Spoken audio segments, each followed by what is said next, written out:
What's going on, guys? Jacob over here. It's a beautiful day out today.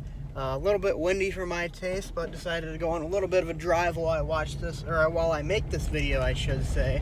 But one topic that I really haven't talked a whole lot about that I probably should be talking more about is the NFL draft. And I have a lot of opinions on who the Packers should be taking in the first round that I haven't really shared with you guys yet. But one of those opinions, probably my strongest opinion, is the Packers' dream pick, who I really want them to go for in the draft. I don't think he's going to be there at number 30, which is why I'm not really too high on the Packers getting him. But if they were to trade up even to the mid-20s, they might have a shot at getting him. And that player is Justin Jefferson out of LSU. I really like this guy. I mean, I've seen so many good things about him. I've seen so many Packers writers, Packer guys who like study the film and stuff like that. I'm not really a huge film guy. I kind of want to be at some point, but I guess I just don't really understand the sport enough to do that. But I've seen so many people talk about Justin Jefferson and how good of a fit he would be in Green Bay, and just the way that this guy is talked about. I would love to have this guy as a Packer. I mean, some of the comparisons I've seen is Greg Jennings, which is one that NFL.com put out there.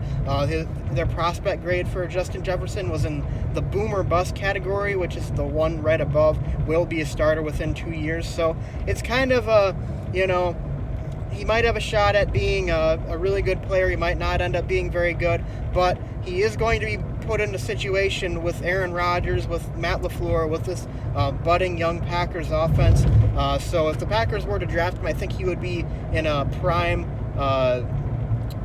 situation for them to take advantage of his talents and for him to become a really good player. But really the big thing I saw that really intrigued me the most was the comparison to Greg Jennings. I mean, Greg Jennings, on a talent level, is probably the best Packers receiver Aaron Rodgers has ever got to play with. No disrespect to Donald Driver, Jordy Nelson, Devontae Adams, any of those guys, but if you're talking just pure talent, it's probably Greg Jennings, and he was amazing. When we had Greg Jennings and Jordy Nelson and James Jones and all those guys, it was just amazing to watch that offense.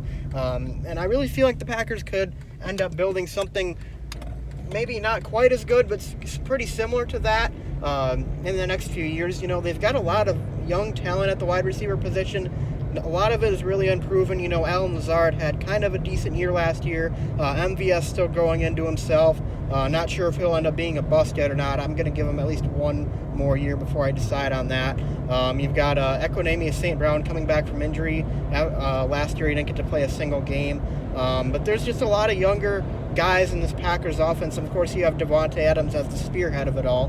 One of the best receivers in the NFL in my position. But if you add a guy like Justin Jefferson to this group, I mean, it'd be so cool. The comparison to Greg Jennings, I mean, that just like blew me up. When I saw that, I was like, oh my God.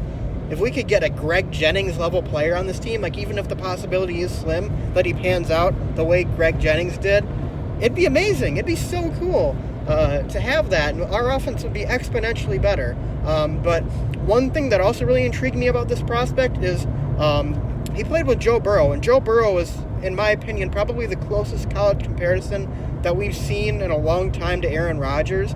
And he's a guy who, gets out of the pocket, extends the play, buys time. Justin Jefferson would have had a lot of time to work with that. And the transition to the NFL would be easier for him because he knows what to do, how to get open. A lot of guys on the Packers receiving core now, they didn't really enter the league having any idea, what to do when the play breaks down. And Aaron Rodgers is a master at that.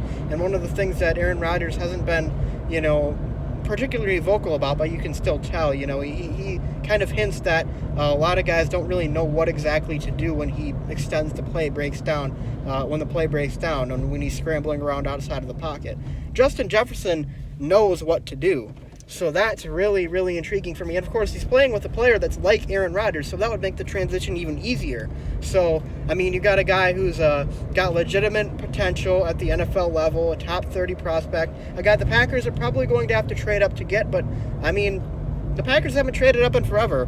It'd be the perfect time to do that now because you're looking for a guy who can make an impact on day one, who can at least you know that he's going to make an impact in the final few seasons of Aaron Rodgers' career. I think Justin Jefferson is that guy, and if I'm the Packers, if I'm Brian Gutekunst, I think that's a risk worth taking. I really, truly do think that's a risk worth taking.